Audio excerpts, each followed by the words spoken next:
Mateus 7, de 15 a 29, até o final.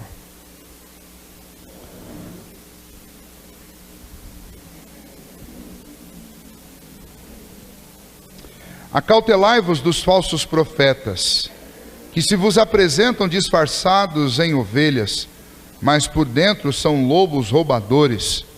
Pelos seus frutos os conhecereis. Colhem-se porventura uvas de espinheiros ou figos dos abrolhos? Assim, toda árvore boa produz bons frutos, porém a árvore má produz frutos maus.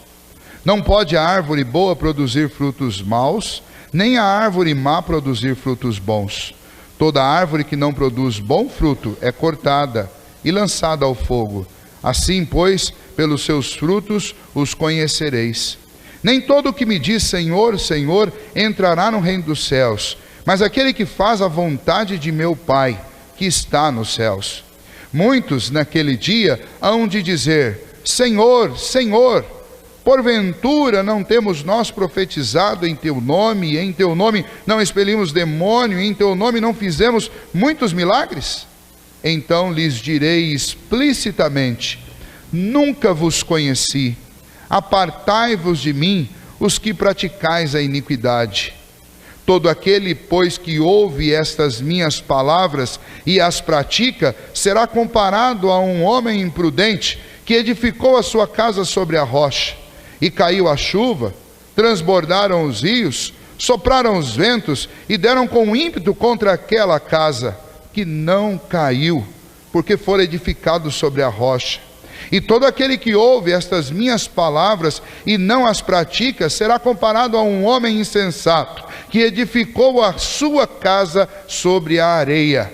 E caiu a chuva, transbordaram os rios, sopraram os ventos e deram com ímpeto contra aquela casa, e ela desabou, sendo grande a sua ruína. Quando Jesus acabou de proferir estas palavras, estavam as multidões maravilhadas de sua doutrina, porque ele as ensinava com quem tem autoridade e não como os escribas. Eu gostaria de falar um pouquinho agora à noite de um exemplo contrário ao exemplo que nós aprendemos pela manhã. Pela manhã nós falamos sobre o pai pródigo, um pai que ama de tal maneira o seu filho, que tem paciência de esperar com que ele aprenda as lições difíceis da vida. Um pai que ama tanto que vai atrás e procura seu filho. Um pai que perdoa, um pai que celebra as vitórias de seus filhos. Um exemplo de paternidade aprendido de Deus e ensinado pelo próprio Senhor Jesus a nós. Agora à noite eu gostaria de considerar com vocês que infelizmente este bom exemplo não tem sido seguido por muitos pais, inclusive talvez até pais crentes. E este texto é uma mensagem do Senhor Jesus, e uma mensagem dura do Senhor Jesus, a respeito de como você pode identificar alguém que realmente tem feito a vontade de Deus e tem imitado o Senhor Jesus, e como você pode identificar claramente alguém que não tem temido a Deus, não tem servido a Deus e não tem imitado o Senhor Jesus.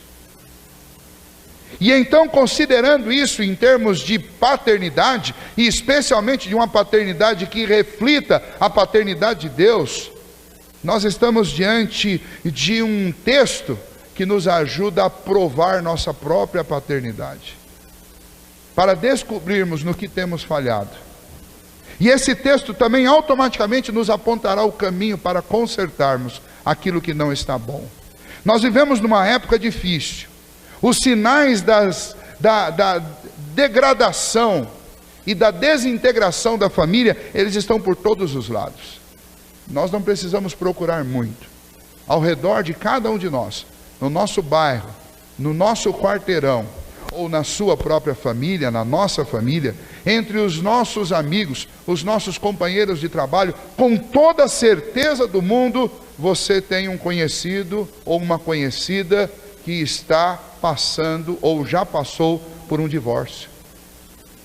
Você talvez estude na escola ao lado de vários outros alunos, adolescentes ou jovens, filhos de pais separados.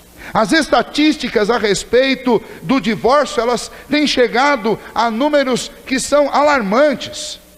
As últimas estatísticas feitas aqui no nosso país constatam que 60% de todos os casamentos oficiais realizados no nosso país, nós estamos falando de ajuntamento, mas de casamentos oficiais, 60% acabam em divórcio. É um número alarmante, é um número extremamente alto. De cada 100 casamentos, 60 terminam em divórcio. E esses números estão desatualizados desde 2005. Imagine de lá para cá o que aconteceu.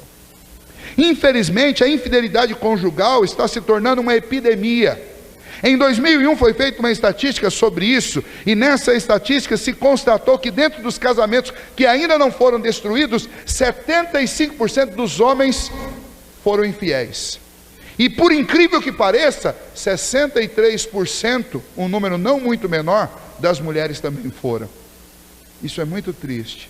Isso é alarmante. Uma pesquisa realizada recentemente, com 3.600.000 crianças, concluiu que 14% das crianças são filhos de pais solteiros. 40% viverão separados dos seus pais na próxima década. E ainda, além disso, segundo essa estatística, nos últimos 30 anos, o número de pais solteiros cresceu 450%. Esse é o retrato do nosso país até 2005. Isso não é um retrato recente. Esse retrato está defasado em 10 anos. A pornografia escraviza hoje mais de 30% da população. E 68% dos acessos feitos diariamente por indivíduos, por pessoas à internet, 68% é atrás de conteúdo pornográfico. 68%. O homossexualismo está ultrapassando a fronteira de 20% da população. Isso é mais impressionante ainda. 20% da população declarados. Os pais estão cada vez mais ocupados e os filhos cada vez mais distantes de um relacionamento estável. E ainda assim, nós somos capazes de dizer que o nosso país é um país cristão. Que cristianismo é esse? O Senhor Jesus também estava pregando num país que se considerava o povo de Deus, a nação do Senhor, o povo exclusivo de Deus, o povo de Israel. E o Senhor Jesus pregando a este povo, ele vai falar que este povo estava cheio de falsos ensinos, seguindo a enganos e mentiras. Entre eles haviam falsos profetas que ensinavam coisas que eles mesmos não estavam comprometidos com elas, e pior, aquilo que eles ensinavam não tinha o seu nascedouro, a sua origem, o seu fundamento na palavra de Deus, que eles já tinham naquela época, que era o Antigo Testamento, a Septuaginta. E então o Senhor Jesus está dizendo: vocês estão enganados ou porque sabem o que precisam fazer e não fazem, ou enganados porque estão seguindo a mentiras pregadas por falsos profetas, que têm roupa de profeta, tem jeito de santo, fala como alguém que é extremamente santo, mas que não demonstra isso. E o Senhor Jesus diz algo duro sobre isso, fala assim: no último dia, essas pessoas vão chegar e vão dizer: Senhor, Senhor, em teu nome nós curamos, em teu nome nós expelimos demônios, em teu nome nós fizemos proezas. E o Senhor Jesus vai dizer explicitamente: não vos conheço.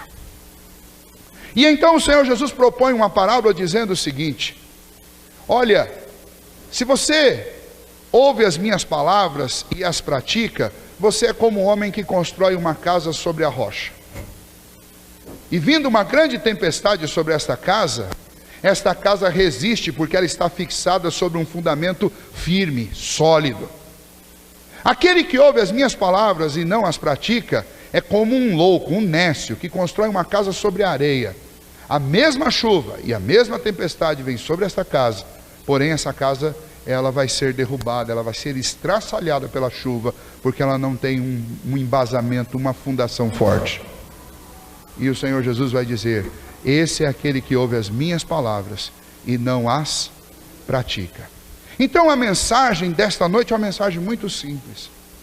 Nós pais, independente de sermos cristãos praticantes dentro de uma denominação histórica, ou dentro de uma denominação nova, ou talvez alguém que não tenha nenhuma definição em termos de denominação de uma igreja na qual participa, o ponto para nós é o seguinte: se nós dizemos que nós somos cristãos, o nosso comportamento como pai, como esposo, como homem de negócios, como trabalhador, precisa ser um comportamento compatível com as palavras de Deus, porque caso contrário, nós estaremos vivendo como nécios, como loucos, e a mesma tempestade que vem sobre a casa de todos, vai arruinar a nossa casa, a nossa vida e a nossa família.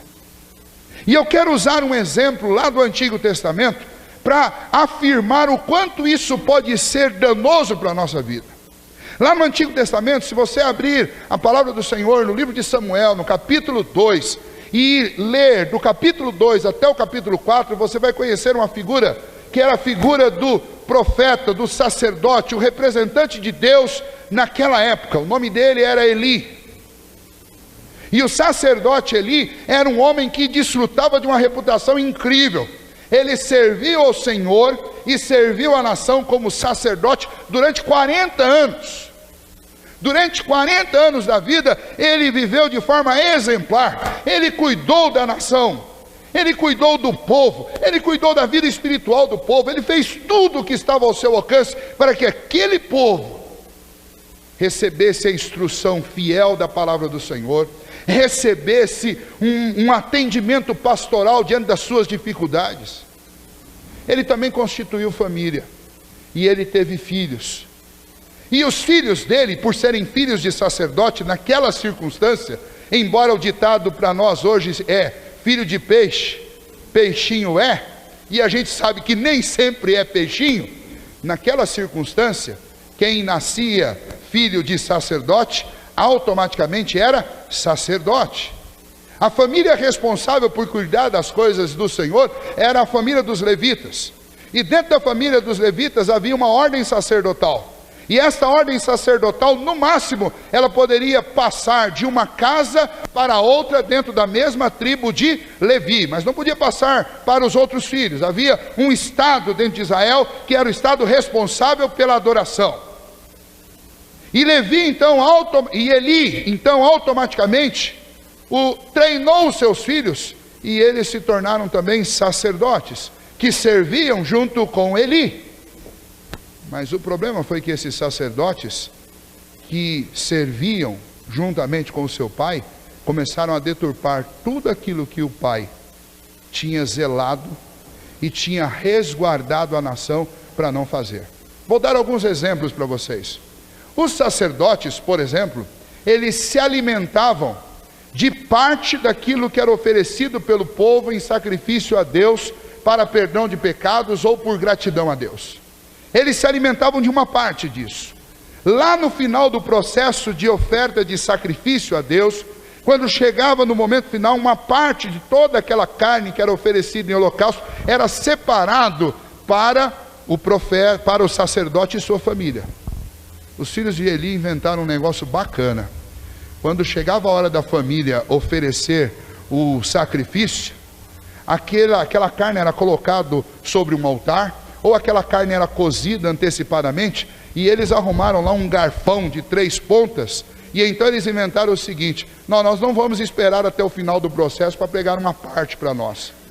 Nós vamos fincar esse garfo na carne, e o que sair no garfo é nosso, e o que ficar é de vocês. Olha, aqueles que fazem churrasco por aqui devem conhecer um pouquinho de carne, e você sabe muito bem que há uma certa falsificação nesse processo. Você sabe muito bem onde enfiar o garfo na carne.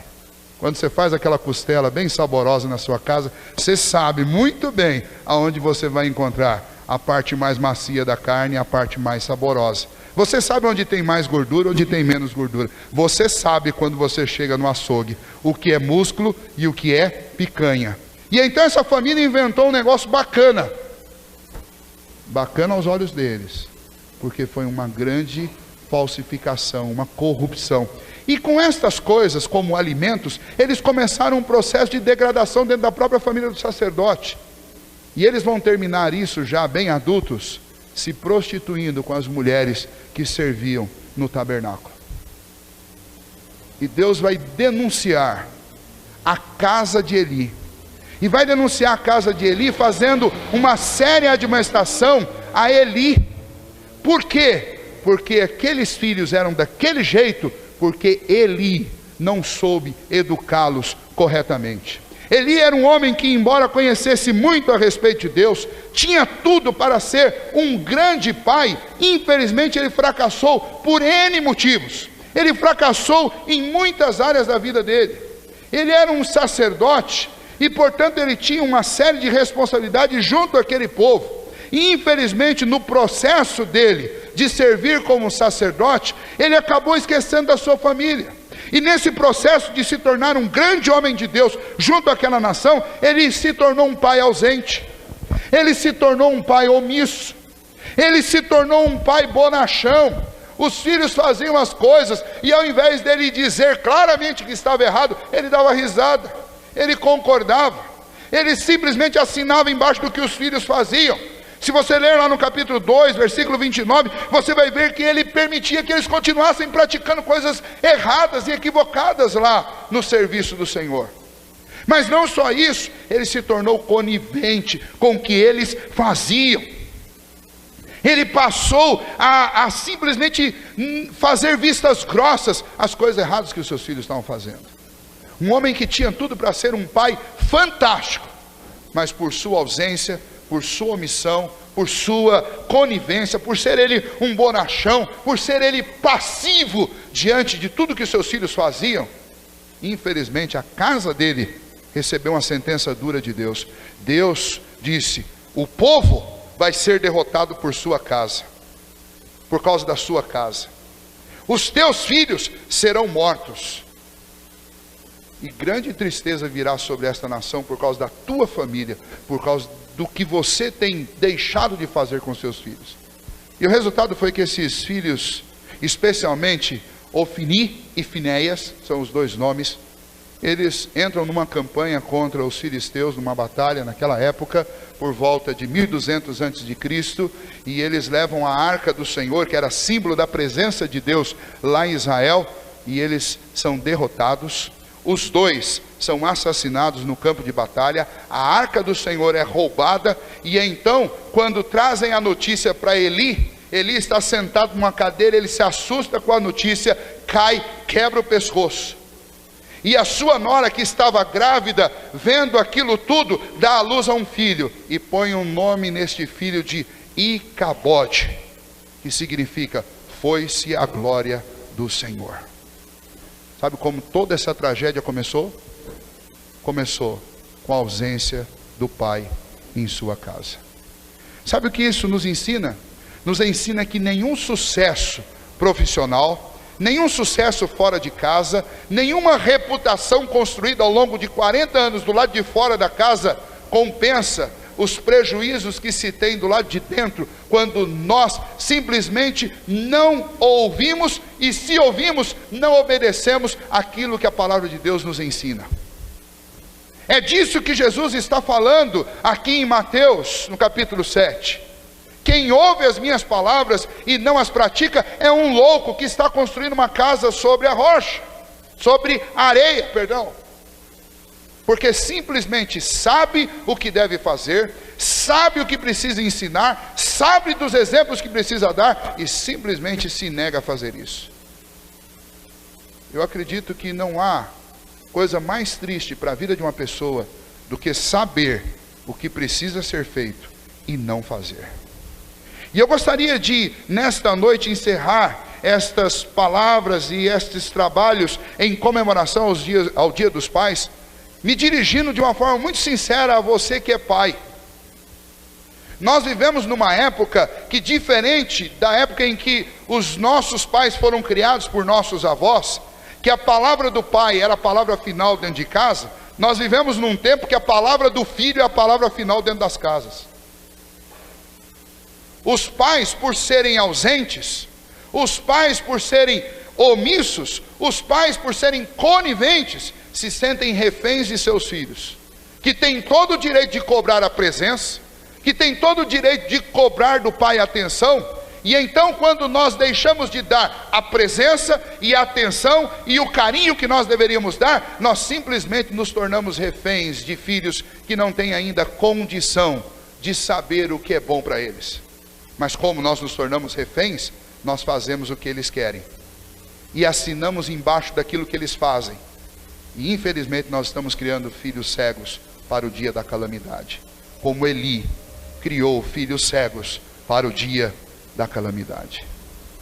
Se de manhã nós tínhamos um exemplo perfeito, um exemplo maravilhoso no pai pródigo, agora eu estou citando um exemplo desastroso de um homem extremamente bem sucedido fora de casa, que fracassou como pai. Para dizer para vocês que como pais nós temos a chance de construir uma família, construir filhos, construir casa sobre a rocha ou construir casa sobre a areia. A pergunta é: o que nós vamos fazer? Eu não estou falando isso para convencer você de repente a ser membro desta igreja. Eu quero falar isso, e estou dizendo isso para você em nome de Jesus, para que hoje definitivamente você, eu, nós que somos pais, atentemos para a palavra de Deus. O Senhor Jesus disse que se nós queremos realmente dar bons frutos, se nós queremos realmente ter uma casa que não cede às tempestades, nós precisamos construir a nossa casa sobre a rocha. Essa figura da rocha é uma figura muito interessante em todo o Novo Testamento, porque essa figura é uma representação de Cristo. Quem é a rocha da nossa salvação? É Jesus. Quem é a rocha da nossa vida, que nos dá sustentação? É Jesus. Quem é que nos dá, quem é a rocha do nosso futuro, da nossa esperança? É Jesus. É construindo uma vida segundo as palavras do Senhor Jesus, obedecendo-as, que nós podemos construir uma casa sobre a rocha. Se preocupar com o futuro do seu filho, dos próximos 60, 70 anos que ele vai ter aqui, é algo bonito, mas é algo absolutamente ineficaz, porque os 60 ou 70 anos que ele vai ter aqui passa depressa. Eu estava nesse final de semana junto com outros irmãos que são pais de crianças que estão na UCP, olhando o tamanho dos nossos filhos, e no meu caso é impossível não olhar. E a gente diz, como isso passa rápido. Ele chegou aqui em Itapeva, tinha 1 ano e meio, e era quase do tamanho do Fred, e agora ele é o maior. A gente está tentando descobrir um jeito de fazer com que ele conviva com os maiores, mas a cabeça dele é de criança ainda, é só o tamanho. Já está usando as minhas camisetas, já arrumei um sócio. Passa muito rápido. Se eu for apenas me preocupar com comida, com vestimenta e com a educação que é dever meu dar a ele, eu estou perdido, porque o tempo passa muito rápido. E os nossos filhos não vão viver só 70 anos, eles vão viver eternamente, assim como nós. Esta vida aqui termina aos 70, se houver vigor passa até uns 80, uns 90, tem alguns abençoados por Deus que vivem um pouco mais do que isso, mas a vida aqui é muito curta.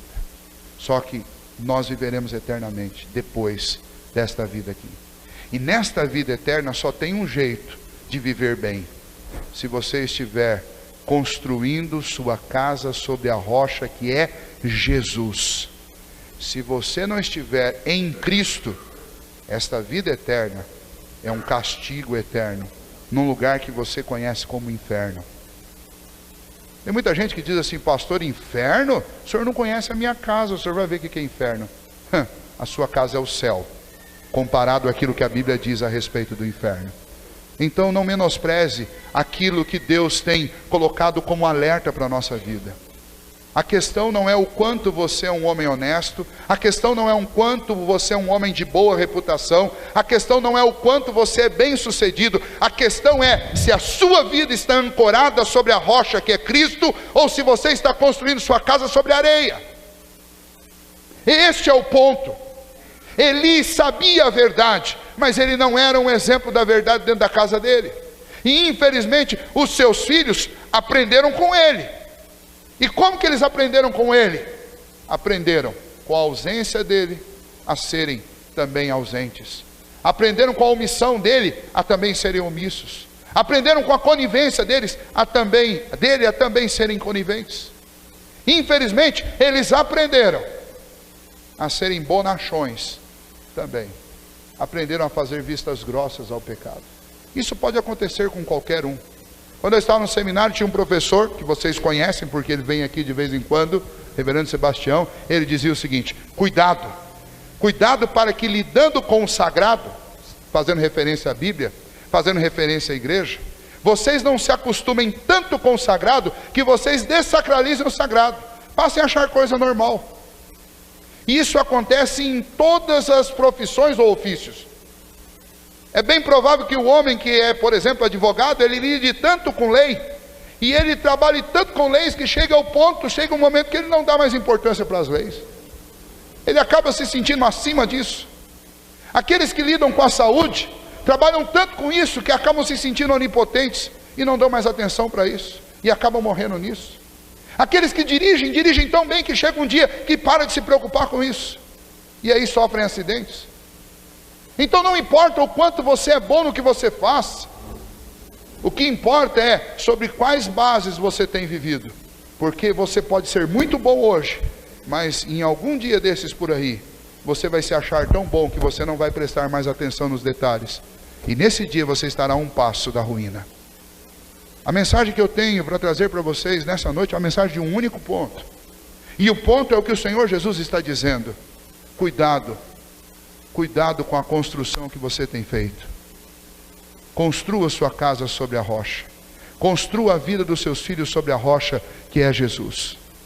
O Senhor Jesus disse a respeito de si mesmo: eu sou o caminho, a verdade e a vida, e ninguém vem ao Pai se não for por mim.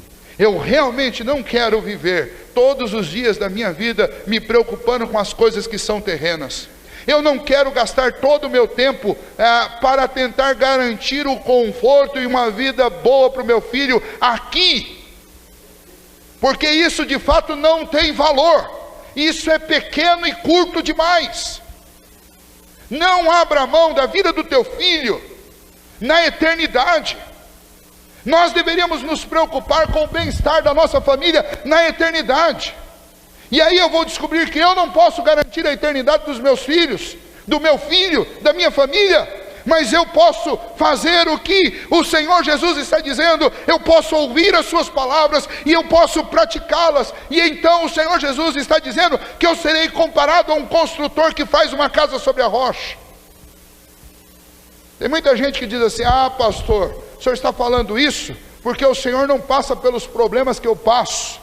O Senhor Jesus está dizendo nesse texto que os mesmos problemas que você passa são os mesmos problemas que todos passam. A tempestade aqui veio sobre a casa que estava construída sobre a areia, mas veio também sobre a casa que estava construída sobre a rocha. A mesma tempestade.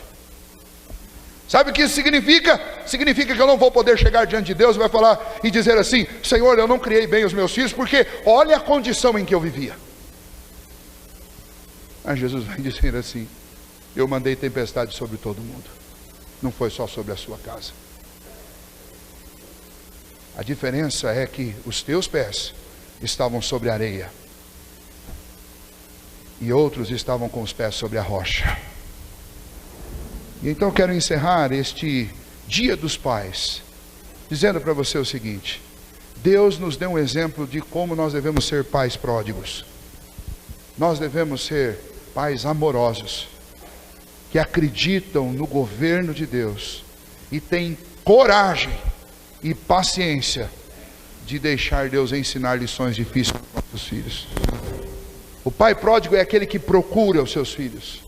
Ele quer ensinar coisas boas para os seus filhos. Eles não desistem dos seus filhos. Eles não desistem de dizer a verdade para os seus filhos.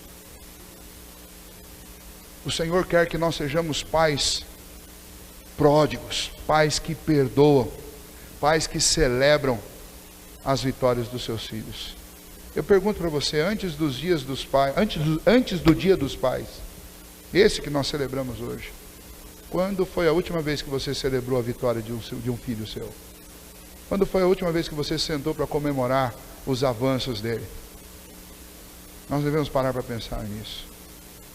Quando foi a última vez que você ensinou alguma coisa para o seu filho? Eu queria falar com você, pai, olhando olho no olho. Quando foi a última vez que você ensinou alguma coisa para o seu filho? Ensinou, por exemplo, a não falar enquanto uma outra pessoa estiver falando. Educação, isso. Quando foi a última vez que você ensinou para o seu filho a dar lugar para alguém que é mais velho? Quando foi a última vez que você parou para ensinar para o seu filho que ele deveria ser cavalheiro com as mulheres? Porque nós temos uma geração de jovens, e não só jovens, mas uma geração de homens que não sabem tratar com cavalheirismo as mulheres.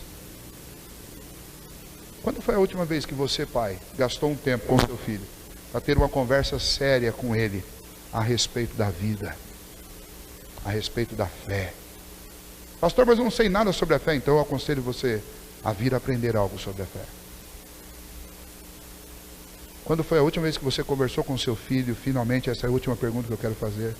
Quando foi a última vez que você conversou com seu filho a respeito da eternidade?